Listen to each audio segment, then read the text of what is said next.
Well, welcome to our freezing cold, filthy garage. We have a lot of plans for this place, and we kind of want to do an ongoing project where we make it what we think is like the ultimate mountain biker's garage. Yeah, and one of the most important tools for every mountain biker's garage is a repair stand. If not the most important. Totally. So the thing about repair stands is they can be pretty pricey. I know I have put off buying a proper repair stand for years. I've actually never bought one because they're just, to buy a good one is super expensive, and to buy a cheap one, yeah, I feel like it's gonna break. So that's one thing I've wanted to try building before. And while I was looking at plans a little while back for different designs for a homemade repair stand, a DIY repair stand, I noticed that a lot of the designs look kind of similar to something else that we've wanted to build for a long time as well. Yeah, so we have wanted to start working on our manuals, and so we've been talking about building a manual machine for a while. And Ryan had the great idea that what if you put together a repair stand that could also be used as a manual machine. So today, we are gonna attempt to do just that. Yep, and let me just tell you, I'm gonna put it all right out there. I didn't plan to put out this video today. I actually started filming for something else earlier this week, and I just scrapped it like late last night. So everything that we're doing today is all gonna be done in one day. We went out and bought all the parts and pieces that we needed for this. So you should be able to do this in one single day with about $15 worth of materials. $15 Canadian, I should mention. So we're gonna base most of this off of some plans that I've seen before for a manual machine, and with a couple of little add-ons, I think we could turn it into a really nice solid repair stand. So let's go find out. So you are gonna need 2 lengths of 2x3 and 2 lengths of 2x6. You will need a drill. There's my cheap IKEA drill. A square, a bag of 3-inch wood screws, a bag of 2.5-inch wood screws, some kind of rubberized hook, a little circle hook thingy, I don't know what it is, a load-bearing carabiner, measuring tape, some kind of saw. I'm using a handsaw to keep things simple, and I don't own any other kind of saw. An old tube you've got lying around, and you know you've got one, a pencil, and an eraser for when you screw up with the pencil, because I know I will. Okay, so I've got stuff laid out here, and just so everybody knows, I know I'm gonna get flack for this. You see this? That is the best piece of 2x3 that I could find at the lumberyard. Yikes, I had to pull it out of a frozen pile. And so this is the back of the manual machine. And typically, the rear end of a manual machine, people tend to like to have it, you know, about this long off the back, just to make sure you have like a nice stable footing out back so that you don't flip over backwards. But I have a feeling, and we're gonna test this, don't worry, but I actually think you don't need that much length to stop yourself from going over backwards. I put the bike onto here, trying to get some good measurements, and I think a nice stable platform for the rear end of the manual machine will be about 10 inches from where the tire touches the back plate to the back of the manual machine. So let's do that. Sweet. Grab your square so you can make sure everything is nice and straight, and there you go. Oh. Speaking of nice and straight. Now it's straight. Okay, so now what we've got to do is we have got to set the height for our backing plate where the tire is actually going to touch. Okay, so typically for a project like this, for a manual machine project, people are always trying to get this backing plate as short as possible so it doesn't hit the person as they're going back into a manual. But what we want to do, we actually want to try and get it as long as possible without somebody hitting it as they're going back into a manual. Because the longer the backing plate can be, the more stable your work stand will be.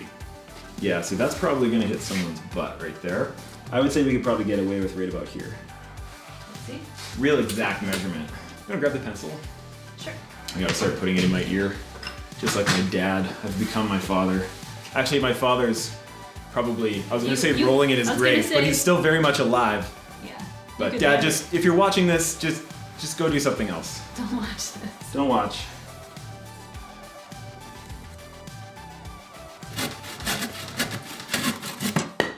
Okay, screw that in. Make sure it's straight. Oh, I'm pumped for this. I cannot wait to have this stuff ready and going. Come on, cheap IKEA drill! Feel the power. Did you break the drill on the first try? Come on, little guy. Ooh.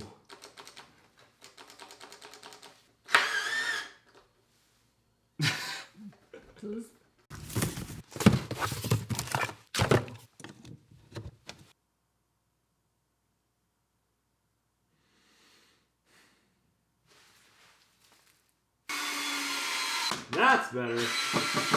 Much, much better. So throughout this whole process, I am trying a few different things that may or may not work, but at the end, whatever it winds up being, it will be solid, and I'll have some plans for you guys. So what I'm gonna do, I'm lining up a 29-inch wheel, and I'm also lining up the 26-inch wheel there. The whole thing is based mostly around that 26-inch wheel dirt jumper, because it's a nice in-between our kids' bikes and our bikes. But I do wanna make sure that we find a way that we can also fit 29-inch wheels on here. 26-inch wheel bike. It's really not that much difference between the two. Okay, so the next thing we have to do is cut to length these 2x3s, and I am cutting it to length for a 29-inch wheel, and we're gonna do an adapter for a smaller 26-inch wheel. Okay, 29er. Yeah, we're gonna give it a little bit extra room. Something like that. All right, I measured the second one. Cut that, same length. Okay, and for the viewers at home, I gotta go centimeters on this one. The whole inches thing is just, I don't like it. I'm too Canadian. The length on the pieces that I was just cutting is 62 centimeters, just so you know. Okay, so I think I am gonna put one more screw into each one of these along about midway, just to make sure it's extra secure. Okay, so I measured out the total distance of a big, long, yet to be named 29er bike. You'll hear about our new bike soon. And now I'm measuring out kind of the maximum length for this 26-inch bike. So this is where the maximum length of a big, long 29er bike sits. And so I'm gonna go a few inches further, right to about here, to give me a little bit of space to put in an eyelet, where we're gonna kind of have like a bit of a wheel retention, oh crap moment kind of system set up.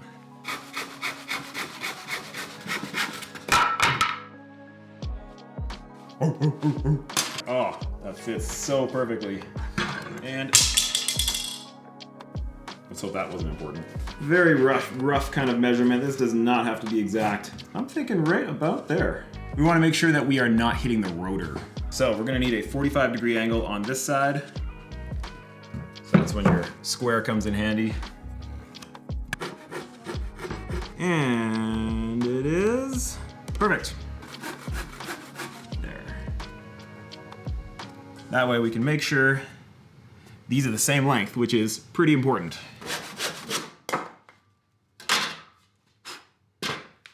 I decided to put a couple extra screws in, just this way before I try and put those 45-degree angle braces in there, just to make sure everything's good and square.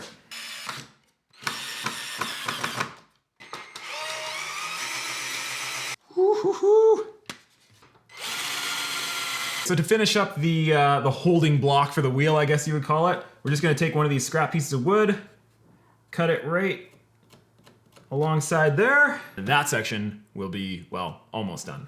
About 10 centimeters. We'll take one of these nice ugly pieces for this last chunk.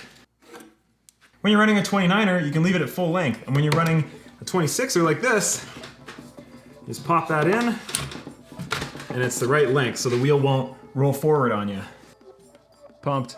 Oh man, this is looking so awesome. It's good and strong, not budging there. It fits the tire perfectly, and now we just gotta get on to putting on the side supports. So I don't really think that we're gonna need any more than about 60 centimeters or roughly 2 feet on each side of this wingspan. So we're gonna do 60 centimeters this side, 60 centimeters that side, and account for the 14 centimeters from the width of the board. For a total of 134 centimeters, or what is that in freedom units? About 52 3/4. So I noticed that the 3-inch screws are cutting it a little bit close for depth, so I'm gonna use my 2.5-inch screws for this one. And you wanna make sure that this is good and flat too. Right about there. Cool, there's that. Okay, so now I'm just gonna cut this end piece in half, and those will be the little feet on either side to keep it steady. All right, we're gonna use more of the 2.5-inch screws for this.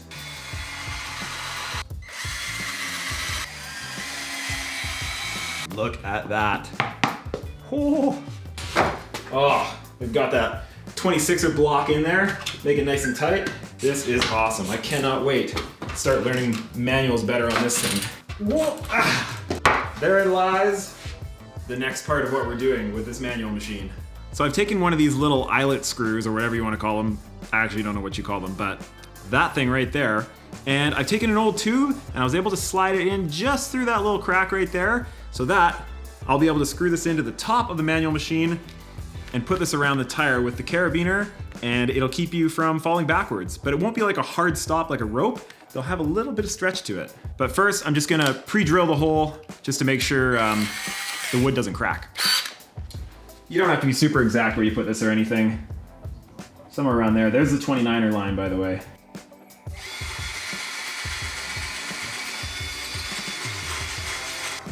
There we go. Perfect. For the carabiner, make sure you get an actual load-bearing one, not one that you'd use for your keychain or something, because that might wind up bad for you. Let's wrap that around. There we go. Well, that's not bad. Yeah, I think we want a little bit shorter than that. All I'm gonna do is just tie a couple knots. All right, let's try this. Don't judge me on my manualing skills. Still learning. Oh, don't bend the arms, bend the legs, right? I think that's just about perfect. See how I'm using my arms a lot? That's what I'm hoping to learn on this, is to stop using the arms and just use the legs. Now you've all seen this, but let's turn it into a repair stand. Okay, man, this is exciting. I gotta get this thing out of here, and we're gonna see what happens with this workstation. Boop. This is where we're at. That is a pretty big, major angle right there, but I'm pretty sure we can do something about that. Now, it's also worth mentioning that yes, this one is really, really long, but it's also set up for one of the longest 29ers out there. If you would actually set it up just for a 26er or even most trail bikes, it's actually cut off right about here, but we're just gonna leave it extra long for funsies. So for the work stand, you actually do want it at a bit of an angle. That way when you put the bike on the hook, the bottom of the bike near where the cranks are, it clears the stand, so you can actually be turning the cranks and, you know, adjusting gears and all those good things. So you want a bit of an angle, but obviously not that much. And you also don't want too little of an angle, because that way it can tip over backwards pretty easily too, which you definitely don't want. Right about there, I think. It's perfect. I'm gonna cut these boards, stick them on the bottom, and then we'll see about finishing up this stand.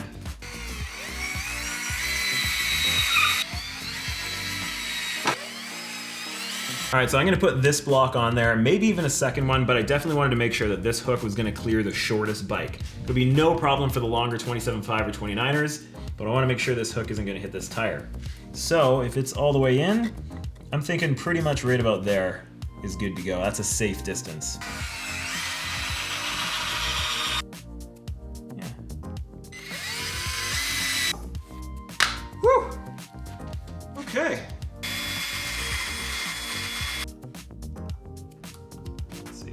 We just about have ourselves a work stand and a manual machine all packed into one.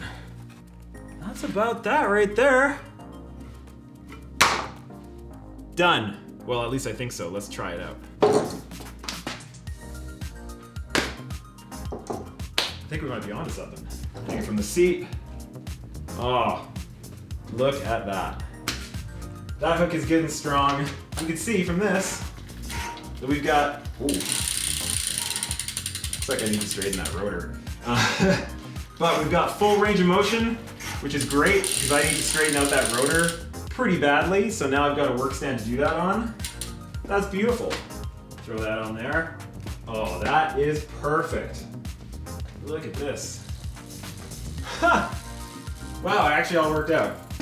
That's so great. High fives.